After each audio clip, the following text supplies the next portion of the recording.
Hello बच्चों, एक बार फिर स्वागत है आपका आपके अपने यूट्यूब चैनल एपीएस साइंस कटुमर में।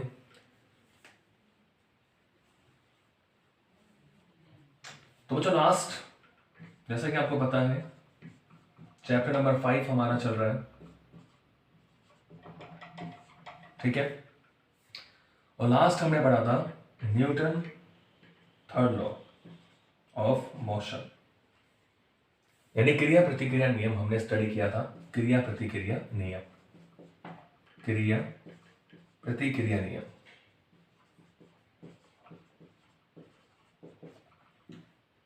यानी न्यूटन की गति का एक तीसरा नियम था, यह हमने पढ़ा था।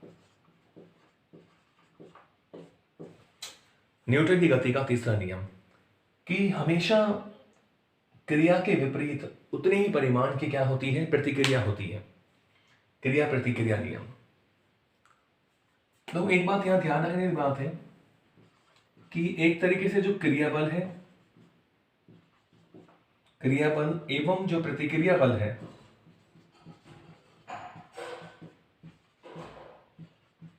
क्रिया बल और प्रतिक्रिया बल, वो दो अलग अलग वस्तुओं पर आरोपित होते हैं। दो अलग अलग यानी भिन्न भिन्न अलग अलग वस्तुओं पर आरोपित होते हैं।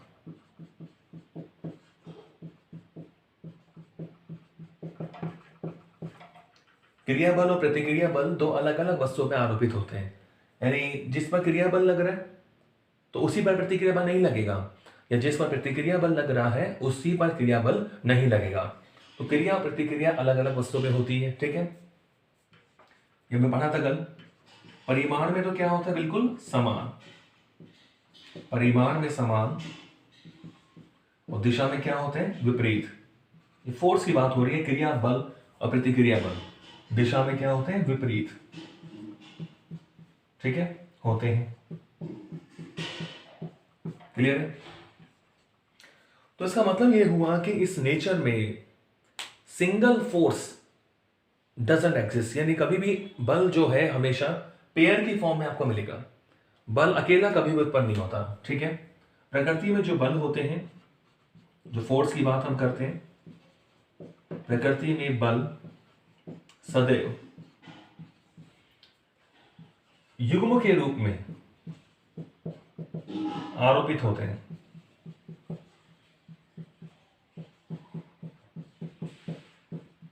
आरोपित होते हैं यानी अकेले बल का अस्तित्व नहीं है। यानी ऐसा नहीं है केवल क्रिया बल है, केवल प्रतिक्रिया बल है। हमेशा बल जोड़े के रूप में उत्पन्न होते हैं। Force always in pair form, ठीक है। इसका मतलब क्या हुआ, अर्थात एकल बल का, सिंगल फोर्स, अर्थात एकल बल का अस्तित्व नहीं होता है।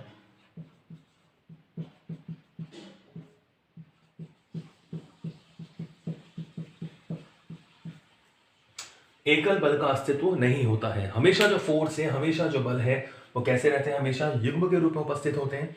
क्रिया बल है तो प्रतिक्रिया बल होगा, प्रतिक्रिया बल है तो क्रिया बल होगा। कभी भी सिंगल यानी एकल बल का अस्तित्व नहीं होता है, ठीक है। तो ये बात हम लिखी थी, क्रिया बल और प्रतिक्रिया बल, न्यूटन की गति का तीसरा नियम।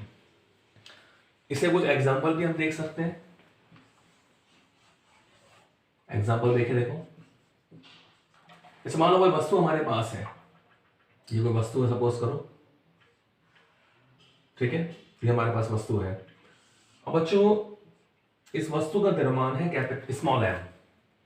ये जो वस्तु हमारे पास, ये मैंने ब्लॉक एक रखा हुआ है, ये धरातल पर कहीं पर भी मेज पर, तो इसका द्रव्यमान कितना है, स्मॉल एम। तो यहां पर उसका भार लगता है F is equal to mg, ये गुरुत्वाकर्षण बल लगता है। यानी ये जो वस्तु है इस धरातल पर, इस सतह पर कितना बल लगा रही है, F is equal to mg। तो ये हो गया मान लो क्रिया बल। इसको हमने क्या बोल दिया, क्रिया बल। क्या बोल दिया इसको, क्रिया बल। अब इसकी क्रिया के फलस्वरूप उतनी ही प्रतिक्रिया लेकिन विपरीत दिशा में। तो धरातल या जिस पर आपने वस्तु को रखा हुआ है वो वस्तु पर फोर्स लगाता है बिल्कुल उसकी विपरीत दिशा में, तो ये हो गया R, रिएक्शनल फोर्स। इसे बोलते हैं प्रतिक्रिया बल। R क्या हो गया, प्रतिक्रिया बल।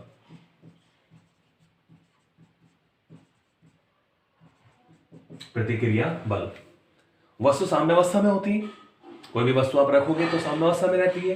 क्योंकि वस्तु साम्यावस्था में है,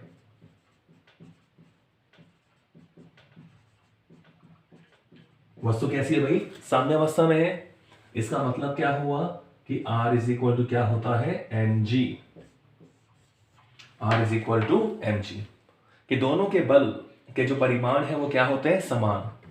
तो दिशा विपरीत है, वस्तु साम्यावस्था में है, यानी बल का परिमाण क्या होना चाहिए, समान।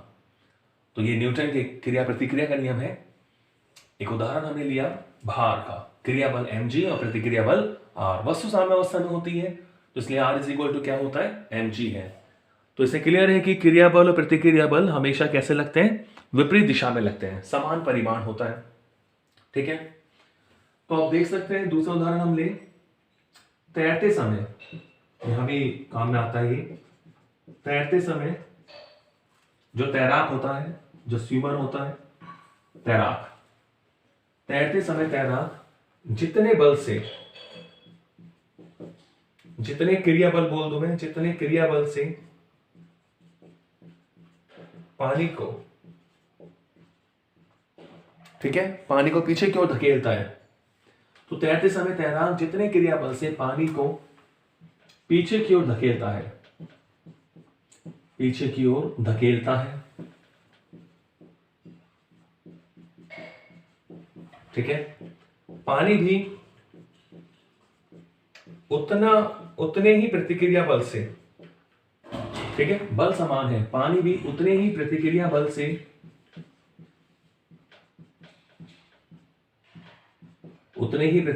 से तैराक को आगे की ओर धकेलता है, यानी वो तैरता है फिर आगे बढ़ता है, आगे की ओर धकेलता है। ठीक है, तो कोई भी स्विमर जो होता है, तैराक जो होता है, वो पानी को पीछे की ओर धकेलता है। नाव अपन चलाते हैं तो नाव में पानी को पीछे की ओर धकेला जाता है, तो नाव आगे बढ़ती है, या तैराक क्या बढ़ता है, आगे बढ़ता है। अगर आप कुछ नहीं करोगे, पानी को नहीं हटाओगे, तो आप डूब जाते हो, यानी आप तैर नहीं पाते। तो जितने क्रिया बल से पानी को पीछे की ओर धकेलते हैं, पानी भी उतना ही प्रतिक्रिया बल लगा रहा है तैराक पर आगे की ओर।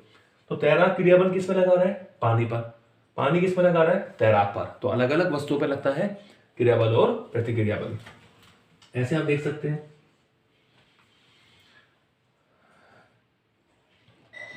राइफल या बंदूक से जो गोली निकलती है, तो जितने क्रिया बल से गोली आगे की तरफ चलती है, उतना प्रतिक्रिया बल कहाँ लगता है, पीछे की ओर लगता है। तो इसमें थोड़ा कंफ्यूजन है। देखो, राइफल चलाते समय या बंदूक चलाते समय, राइफल चलाते समय, अब मैंने तो नहीं चलाई है तो झटका मैंने महसूस नहीं करा अभी तक। तो राइफल चलाते समय व्यक्ति को पीछे की ओर धक्का लगना है ना, कंधे को, व्यक्ति का जो कंधा है, व्यक्ति को पीछे की ओर धक्का लगना, पीछे की ओर धक्का लगना। बंदूक चलाते समय, राइफल चलाते समय व्यक्ति को पीछे की ओर झटका लगता है। आप देखा होगा कई बार टीवी वगैरह में। तो बंदूक से जो गोली निकलती है और उसमें व्यक्ति को पीछे की ओर क्या लगता है, धक्का लगता है, मतलब झटका पीछे की ओर लगता है। तो बच्चों होता क्या है इसमें, देखो, जैसे मान लो ये हमारे पास, मान लो इस तरह से ये राइफल है, ठीक है, ये हमारे पास राइफल है, ऐसा मान लेता हूँ, यह हमारा कोई ट्रिगर होगा उसका, ठीक है ना, इसमें वैसे इमेजिन कर रहे हैं, ये मानो एक ट्रिगर होगा इसका, ये हमने राइफल बना दी एक तरीके से, यहाँ कुछ दबाने का ट्रिगर वगैरह है, ठीक है। तो अब होता क्या है, अब देखो, आप थोड़ा सोचोगे इसके बारे में कि बंदूक की गोली तो मानो जैसे मानो यहाँ पर है बंदूक की गोली, अब पता है गोली बहुत छोटी होती है बंदूक की तुलना में, उसका द्रव्यमान बहुत कम होता है। तो जैसे ट्रिगर दबाया तो गोली मानो बहुत तेजी से क्या निकलती है, आगे निकलती है। तो यहाँ बंदूक को पीछे की ओर क्या लगता है भाई, बंदूक पीछे की ओर आती है और झटका लगता है व्यक्ति को। तो इसमें होता क्या है कि नॉर्मली आप सभी जितनी बुक्स वगैरह में देखोगे, सभी टेक्स्ट वगैरह में वो ऐसे ही लिखे को मिलेगा आपको कि भाई बंदूक चलाते समय बंदूक का पीछे की ओर होना या धक्का लगना, झटका लगना, कंधे पर गोली चलाते समय झटका लगना। तो वास्तव में होता क्या है कि जो गोली का मास बहुत कम है, गोली जो आगे जा रही है उससे झटका नहीं लग रहा। वास्तव में हुआ क्या, जैसे हमें ट्रिगर दबाया तो यहां जो गोली जिससे बनी है, जो बारूद है, जो ईंधन है, यहां गैस बनती है। क्या बनती है बच्चों? गैस। उस गैस से पीछे को झटका लगता है। प्रेशर, गैस का प्रेशर होता है। प्रेशर किसका होता है? गैस का। तो उससे झटका लगता है पीछे की ओर। ठीक है, गोली के कारण नहीं लगता, गोली का मास बहुत कम है, तो वो तो यही झटका लगेगा तो यही महसूस हो जाएगा, या आपको यहां तक महसूस हो रहा है। तो वो गोली जैसे ट्रिगर दबाया तो जो गैस बनती है यहाँ पर, उस गैस से झटका लगता है पीछे की ओर। तो गैस को यहाँ देख सकते हैं, फोर्स है एक तरीके से। ऐसे नहीं ट्रिगर दबाते ही हमें झटका लगेगा, गोली नहीं, यहाँ किससे लग रहा है? गैस से झटका लगता है पीछे की ओर।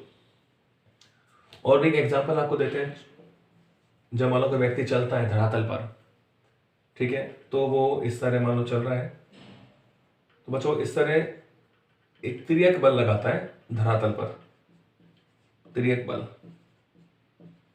ठीक है, तो अब उसको हम इस तरह देखो बांट सकते हैं, ये प्रतिक्रिया बल लगेगा आप, व्यक्ति जब चलेगा तो ये एफ हो गया तिर्यक बल, धरातल को पीछे की ओर धकेलता है।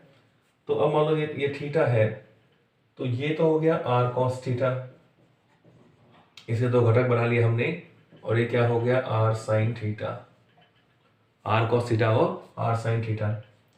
तो इस आर कॉस थीटा ये लगता है व्यक्ति के चलने की दिशा में, यानी इसके कारण तो वो आगे चलता है, और व्यक्ति का जो भार होता है जो हमेशा ऊर्ध्वाधर नीचे की ओर होता है, इस भार को कौन संतुलित करता है? ये आर साइन थीटा। तो इस तरह हमें न्यूटन की गति का तीसरा नियम पढ़ लिया था, तो उसके बारे में हमने और बात करी आज, कुछ एग्जाम्पल हमने इसके पढ़े। ठीक है, ओके, आगे चलते हैं। यस,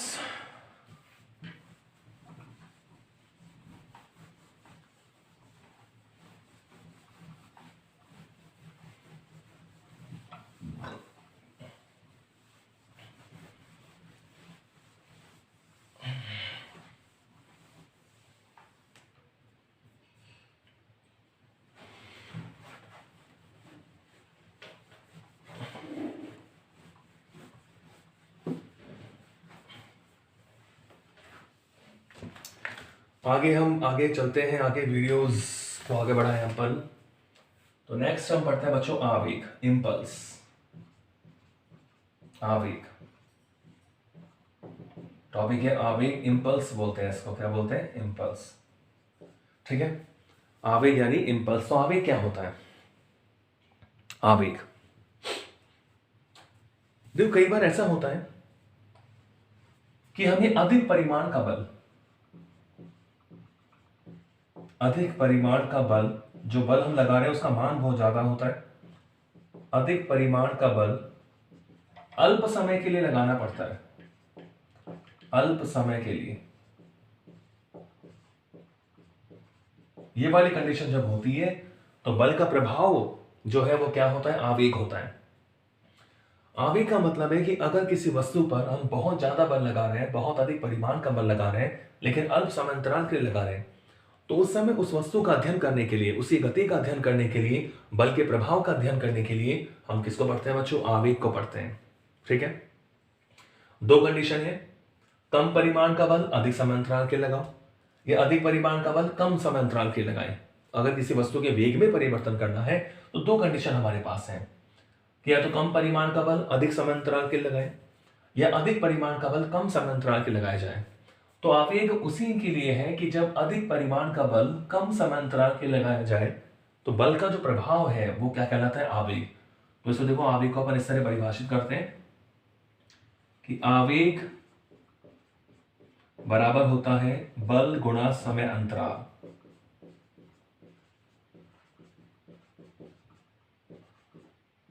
आवेग बराबर क्या होता है? बल गुणा समय अंतराल। जो बल हम लगा रहे हैं, कम समय अंतराल, जो समय अंतराल है, जो टाइम इंटरवल है वो बहुत कम है, तो उसका जो प्रोडक्ट है बल गुणा समय अंतराल, इसको अपन क्या बोलते हैं? आवेग। देखो आवेग को हम कैपिटल आई से शो करते हैं, और आई बराबर हो गया F delta t. I is equal to क्या फॉर्मूला होता है, एफ डेल्टा टी। एफ हो गया बल और डेल्टा टी क्या हो गया, समय अंतराल। तो आई इंपल्स है, आवेग, आवेग बराबर हो गया बल गुणा समय अंतराल, एफ डेल्टा टी। देखो आवेग जो है एक सदिश राशि होती है, ठीक है, और ये किसकी दिशा में होगा, देखो समय तो अदिश होता है, तो आवेग की जो डायरेक्शन है वो क्या होती है, बल की दिशा में होती है। तो आई की जो डायरेक्शन होगी, आई की जो दिशा होगी, आवेग की दिशा बल एफ के अनुदिश होती है।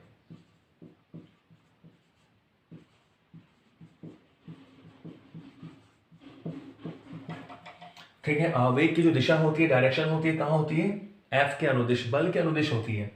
क्लियर है। तो देखो यहां आवेग की हम बात कर रहे हैं, तो एग्जांपल आप देख सकते हैं, जैसे जब अपन कील ठोकते हैं किसी हथौड़े से तो बहुत ज्यादा बल लगता है कम समय के लिए, तो हथौड़े से कील ठोकना, हथौड़े से हथौड़ी से कील ठोकना, तो यहां आप आवेग को पढ़ेंगे।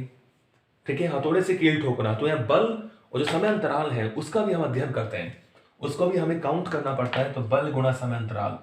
तो यहां बल का संपूर्ण प्रभाव का अध्ययन करता है वो होता है आवेग। ठीक है, बल्ले से बॉल मारना, बल्ले से गेंद को मारना, तो यहां भी जो बहुत ज्यादा बल है वो कम समय के लगता है, तो इसके उदाहरण है, आवेग के उदाहरण है। तो आवेग हो गया I is equal to F delta T बल गुणा समय अंतराल। आवेग कैसी राशि होती है, सदिश राशि होती है। कैसी राशि है भाई, सदिश, और इसकी दिशा लगाए गए बल के अनुदिश होती है। आवेग की डायरेक्शन क्या होती है, बल के अनुदिश। क्लियर है, ओके। आप देख सकते हैं आवेग यानी आई का जो मात्रक होगा, आवेग का मात्रक क्या होगा, आई का मात्रक क्या होगा बताओ, बल इंटू समय अंतराल। बल का मात्रक क्या होता है, न्यूटन, इंटू समय का मात्रक क्या होता है, सेकंड, तो न्यूटन सेकंड। ठीक है भाई, आवेग का मात्रक क्या होता है, न्यूटन सेकंड। क्लियर है, न्यूटन सेकंड।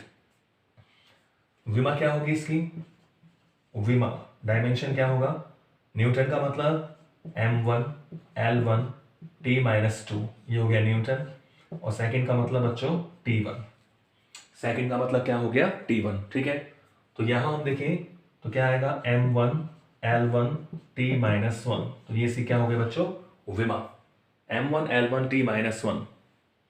ठीक है, ये आवेग की क्या हो गई बच्चों, विमा। तो क्लियर है, I is equal to F delta t, ये हो गया हमारे पास आवेग। इसी में आगे चलें तो एक थ्योरम बन जाती है, उसे बोलते हैं आवेग संवेग प्रमेय। क्या बोलेंगे, आवेग संवेग प्रमेय। देखिए इसी में आगे चल रहा हूं मैं, आवेग संवेग प्रमेय, impulse momentum theorem, impulse momentum theorem, आवेग संवेग प्रमेय। इंपल्स मोमेंटम थ्योरम क्या कहती है, देखिए, ओके, इंपल्स मोमेंटम थ्योरम क्या कहती है कि जो हमारे पास आवेग होता है वो किसी वस्तु के संवेग में परिवर्तन के बराबर होता है। आवेग क्या होता है बच्चों, किसी वस्तु के संवेग में, किसी वस्तु के संवेग में परिवर्तन के बराबर होता है।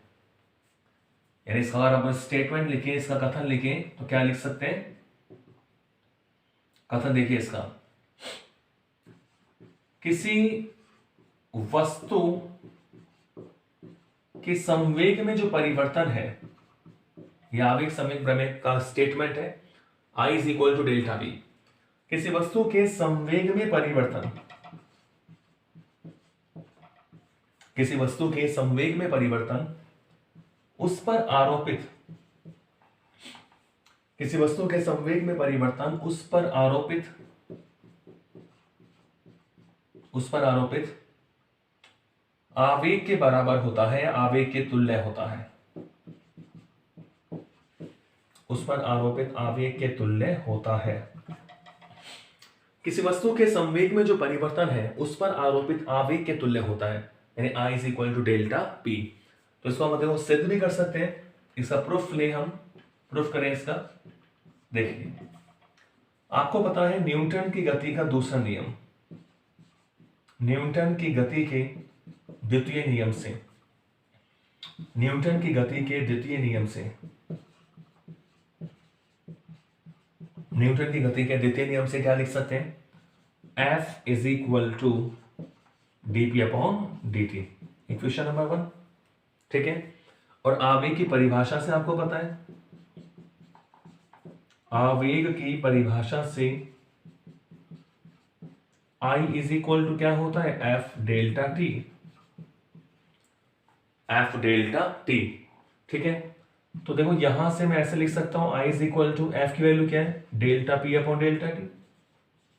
ठीक है, dp अपॉन dt को मैं क्या लिख सकता हूं, delta p upon delta t। ये भी संवेग में परिवर्तन की दर है into delta t। Delta t से डेल्टा t कैंसिल हो गया, तो आवेग जो आएगा I इज इक्वल टू वो क्या आ जाएगा, डेल्टा p के बराबर आएगा। I इज इक्वल टू क्या आएगा बच्चों, डेल्टा p।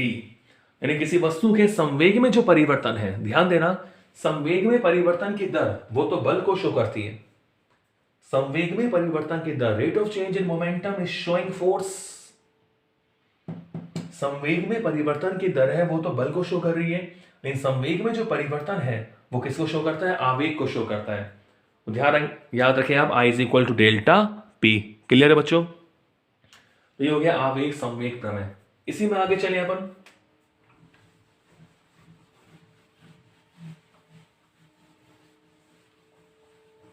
देखिए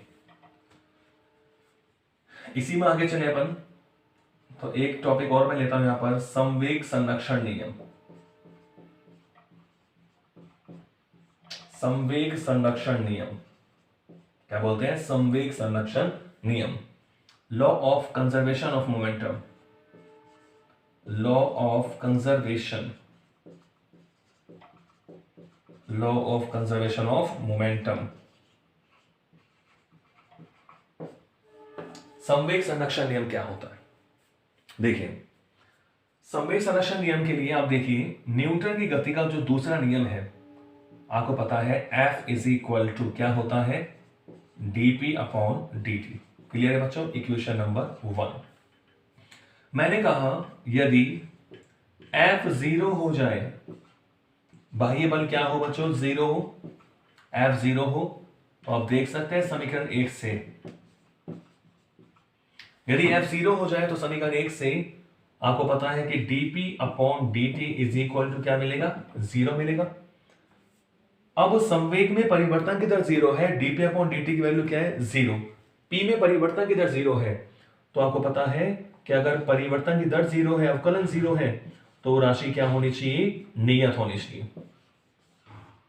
वो राशि कैसी होनी चाहिए बच्चों, नियत। p इज इक्वल टू क्या होना चाहिए, नियत। आ रही बात समझ में, F is equal to dp upon dt। मैंने माना यदि F 0 हो तो dp अपॉन dt क्या होना चाहिए, 0, तो p क्या हो गया, नियम। इसे बोलते हैं संवेग संरक्षण का नियम। तो हम कैसे लिख सकते हैं इसको, हम लैंग्वेज में कैसे लिख सकते हैं कि संवेग संरक्षण के नियमानुसार, संवेग संरक्षण नियमानुसार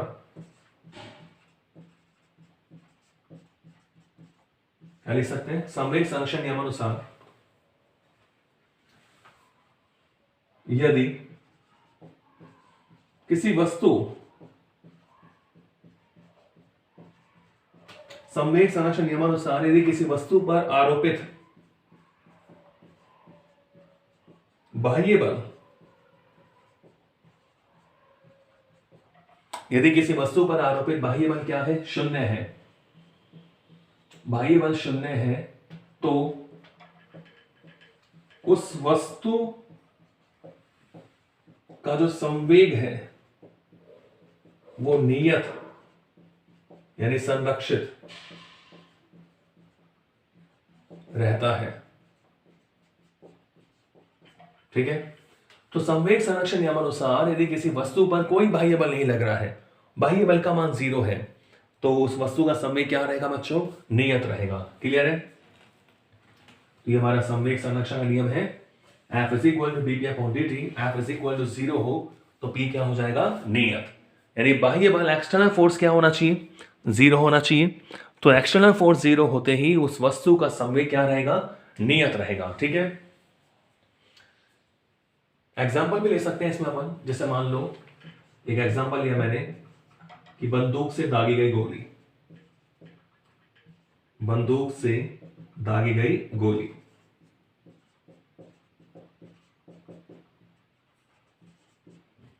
ये किसका एग्जाम्पल है, संवेग संरक्षण नियम का। ठीक है, मान लो बंदूक का जो द्रव्यमान है, सपोज करो बंदूक का जो द्रव्यमान है वो मैंने मान लिया कैपिटल M। ठीक है, ऐसे गोली का द्रव्यमान, गोली छोटी होती है, मैंने क्या मान लिया, स्मॉल m। ठीक है, गोली का जो वेग है, गोली का वेग हमने क्या मान लिया, स्मॉल v। जब हम गोली को शूट कर रहे हैं, ठीक है, गोली दाग रहे हैं, तो उसका वेग क्या मान रहे हैं, स्मॉल v। पहले तो विराम अवस्था में ही है। और बंदूक को जो पीछे की ओर झटका लगता है, बंदूक जो पीछे की ओर जाती है, इसे बोलते हैं रिकॉइल वेलोसिटी, यानी प्रतिक्षिप्त वेग। रिकॉइल वेलोसिटी पीछे की ओर जो लगता है उसे मान रहा हूं कैपिटल V। ठीक है बच्चों, तो बंदूक का द्रव्यमान कैपिटल M है, उस M द्रव्यमान की बंदूक से स्मॉल m द्रव्यमान की गोली को दागा जाता है, तो गोली स्मॉल v वेग से आगे बढ़ती है और कैपिटल V वेग से बंदूक पीछे की ओर झटका लगता है बंदूक को। तो यहां पर आप देख रहे हैं कि संवेग संरक्षित रहना चाहिए क्योंकि यहां पर कोई बाह्य बल नहीं है। ठीक है, तो अपन क्या लिख सकते हैं कि चूंकि बाह्य बल क्या है, 0, कोई बाह्य बल आरोपित नहीं है, F 0 है, बल 0 है, अतः संवेग संरक्षण नियमानुसार, अतः संवेग संरक्षण नियमानुसार क्या होगा, संवेग संरक्षण नियमानुसार कि गोली दागने से पूर्व, पूरे सिस्टम की बात कर रहे हैं, सिस्टम में क्या है, बंदूक और गोली। संवेग संरक्षण नियमानुसार क्या लिखेंगे कि गोली दागने से पूर्व निकाय का, पूरे सिस्टम की बात कर रहे हैं, गोली दागने से पूर्व निकाय का कुल संवेग बराबर क्या होना चाहिए, गोली दागने के पश्चात, गोली दागने के पश्चात निकाय का कुल संवेग। ऊपर लिख रहा हूं मैं, देखो तो हमें पता है पहले तो गोली भी विरामावस्था में है, बंदूक भी विरामावस्था में है, तो उनका संवेग क्या होगा, 0। गोली दागने के बाद गोली का द्रव्यमान है स्मॉल m और गोली का वेग है स्मॉल v, तो ये हो गया बच्चों mv, ये गोली का संवेग हो गया, प्लस बंदूक का द्रव्यमान है कैपिटल M, बंदूक का वेग है कैपिटल v, तो ये हो गया निकाय का संवेग, टोटल संवेग। गोली प्लस बंदूक का संवेग कब, गोली दागने के बाद। तो यहां पे क्या होगा, capital M V is equal to minus का स्मॉल m v। तो यहां से देखो हम प्रतिक्षिप्त वेग निकाल सकते हैं, v is equal to minus m v upon capital M। ठीक है, minus m v upon capital M, यानी गोली के संवेग में या बंदूक के द्रव्यमान का भाग दीजिए तो बंदूक का कौन सा वेग मिल जाता है, रिकॉइल वेलोसिटी। क्या मिलती है बच्चों, recoil velocity of a gun, v is equal to minus m v upon capital M। Minus किसको शो कर रहे हैं कि जो प्रतिक्षिप्त तो वेग है वो पीछे की ओर है, गोली आगे की ओर चल रही है, यानी गोली के वेग की विपरीत दिशा में बंदूक को झटका लगता है पीछे की ओर। तो संवेग संरक्षण नियम से हम प्रतिक्षिप्त वेग की गणना कर सकते हैं, capital V is equal to minus m v upon capital M। Okay बच्चों, तो बंदूक से दागी गई गोली, यहां पे हम देखते हैं इस सिस्टम में, इस फिनोमिना में संवेग का क्या होता है, संरक्षण होता है। और भी हम देख सकते हैं एग्जांपल, जैसे बम का विस्फोट होना। ठीक है, जो विस्फोट होता है उसमें भी, बम का विस्फोट होना, इस घटना में भी संवेग का क्या होता है, संरक्षण होता है। तो सेकंड एग्जांपल में लिख सकता हूं, बम का विस्फोट होना।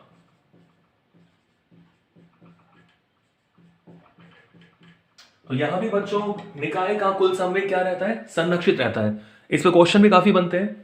जैसे सपोज करो, मान लो हमारे पास ये स्मॉल m द्रव्यमान का कोई बम है। ठीक है, तो ये मान लो सपोज करो ये इसके मान लो हमें ऐसे दे दिए 3 टुकड़े, हमने इसको विस्फोटित मान लिया, विस्फोटित होकर 3 टुकड़े बन गए इसके। तो मान लो ये m1 है, इसकी वेलोसिटी मान लो कितनी है v1, ये m2 टुकड़ा है, इसकी वेलोसिटी कितनी है v2, और ये m3 टुकड़ा है और इसकी वेलोसिटी कितनी है बच्चों v3 है। क्लियर है? अब हमें पता है कि बम विरामावस्था में था पहले, विस्फोट होने से पहले, तो इसकी वेलोसिटी क्या है 0। तो यहां भी संवेग का संरक्षण होता है, तो हम क्या लिख सकते हैं भाई, हम लिख सकते हैं संवेग संरक्षण नियम से। क्या लिख सकते हैं? संवेग संरक्षण नियम से। ठीक है, क्या लिखेंगे कि विस्फोट होने से पहले कुल संवेग, विस्फोट होने से पूर्व कुल संवेग, विस्फोट होने से पूर्व कुल संवेग बराबर क्या होगा, विस्फोट होने के पश्चात कुल संवेग।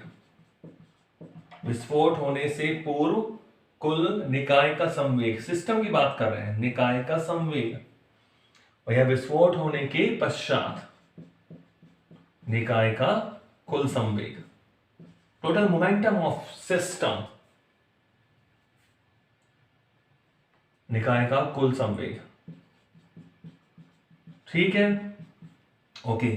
तो विस्फोट होने से पहले कुल संवेग क्या होगा, बिल्कुल 0 रहेगा, क्योंकि यहां एक पार्टिकल आपके पास है और वो विराम अवस्था में है, उसकी वेलोसिटी कितनी है 0। ओके, तो विस्फोट होने के पश्चात कुल संवेग, पहले टुकड़े का m1v1, दूसरे टुकड़े का m2v2 एंड तीसरे टुकड़े का m3v3। ठीक है बच्चों, तो यहां बम का विस्फोट होना भी किस पर आधारित है, संवेग संरक्षण नियम पर आधारित है।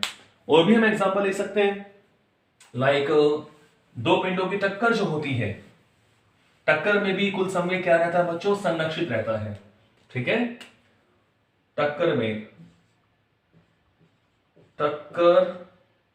में भी निकाय का,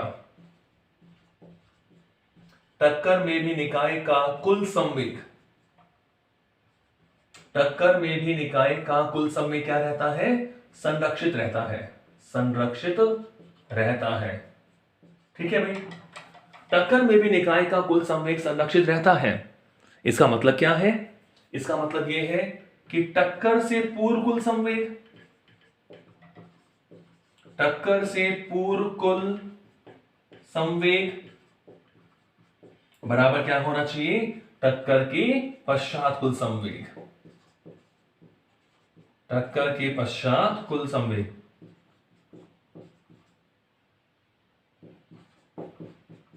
ठीक है बच्चों, जैसे मान लो एक पार्टिकल हमारे पास है m1 द्रव्यमान का, इसकी वेलोसिटी कितनी है u1, दूसरा पार्टिकल है मान लो m2 द्रव्यमान का, इसकी वेलोसिटी कितनी है टक्कर से पहले u2। अब इनकी आपस में टक्कर होती है, ये मान लो टक्कर हो गई, तो द्रव्यमान तो चेंज नहीं हुआ, वेलोसिटी बदल गई, तो m1 वाले का हो गया v1 और m2 वाले की वेलोसिटी कितनी हो गई बच्चों v2। तो टक्कर से पहले कुल समय कितना होगा, m1u1 plus m2u2 is equal to क्या होगा, m1v1 प्लस m2v2। क्लियर है बच्चों? तो निकाय का कुल समय क्या रहता है, संरक्षित रहता है। m1u1 plus m2u2 is equal to m1v1 plus m2v2। ठीक है बच्चों, तो आज के वीडियो में हमने न्यूटन की गति का तीसरे नियम के कुछ उदाहरण पढ़े। हमने आवेग को पढ़ा, आवेग संवेग प्रमेय हमने पढ़ी, और संवेग संरक्षण नियम और उससे कुछ उदाहरण हमने पढ़े। नेक्स्ट मिलते हैं अगले वीडियो में। Till then bye bye.